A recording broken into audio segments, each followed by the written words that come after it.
犹太人的头人甲罗马官员用真粗鲁的方式互相提杀耶稣受判刑的责任。到伫最后，罗马的总督彼拉多想要甲耶稣头绑，暗示讲，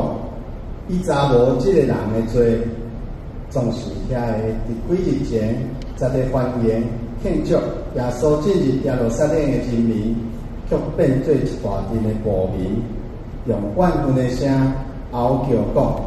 要将耶稣钉死。